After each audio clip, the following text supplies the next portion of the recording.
DJ Necessity back again with another gig log, sharing some footage. This is the rest of my footage from 2022, and we are gonna actually look at, let me check my notes here. We've got August, October, November. So 3 different months to cover, 5 different gigs total, and it's gonna be 3 weddings, 1 anniversary, and 1 school dance. So hopefully you guys enjoyed the footage. Let's go ahead and jump into it. All right, so this first gig was a wedding, and I actually met the groom through my mom. She was a coworker with him. Very nice guy, great little family. This was a smaller gig, so they didn't party all night. It wrapped up pretty early, but they were really just focused on showing the kids a good time and just having their immediate family around. So once again, at the Columbus Center, a very familiar venue for me, and it was a great gig. Quick, easy, and really nice family. All right, moving on to the next gig. It is at the Elks Lodge. So take a look at the setup here. 2 uplights behind the DJ booth there. Also 4 uplights surrounding the dance floor, 1 in each corner. And I'll give you some still photos here. You can kind of see the setup of the uplights better. But this was actually for an anniversary. I think it was like their 50th anniversary, so an older couple. And once again, not a crazy gig, not partying, not a lot of, drinking or anything like that. Just family, friends coming together to kind of support this older couple. So it was a lot of fun. Definitely had to switch back and forth from playing for the older folks to playing with the kids. But overall, they were a pretty good crowd, and they were cool with it. So. All right, the next gig takes us over to the University of Providence. You can see my DJ booth there in the corner. If I flip around, that's where they had the ceremony. And if we go to the other side of the room, it was kind of split in half. So you see people sitting here, and as we pan, then it's the dance floor, and then back to the DJ booth. Now, a big important thing about this gig was the mother of the bride wanted these uplights, and she wanted them to be pure white. So I ended up kind of going back and forth with her, sending her pictures, trying different color combinations to really get that pure white for her, and actually ended up picking up a few additional uplights so that we could make it happen. And in the end, she loved it, and it looked just amazing. Now you can see the kids were a very young couple, and so the party was really about sort of their core friends out there. We did get a few of the parents, but mostly it was just their group of friends.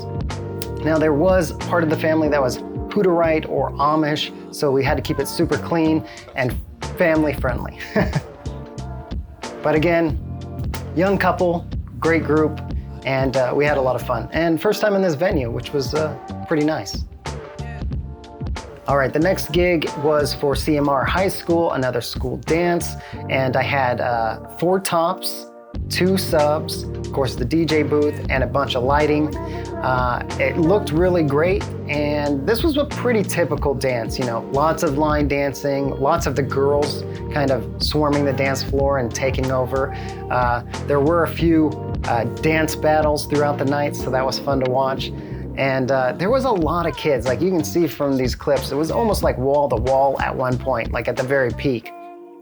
Now, the weird thing about these dances is you usually get about an hour, maybe 2 hours of sort of peak time where it's super busy. And then all of a sudden the kids just start leaving.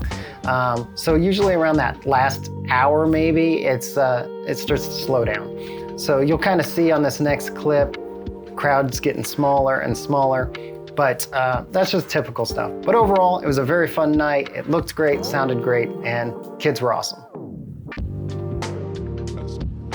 All right, the next gig we have was at the Country Club. It is a wedding, and I kind of have to rant a little bit about this one. I do not really like this venue.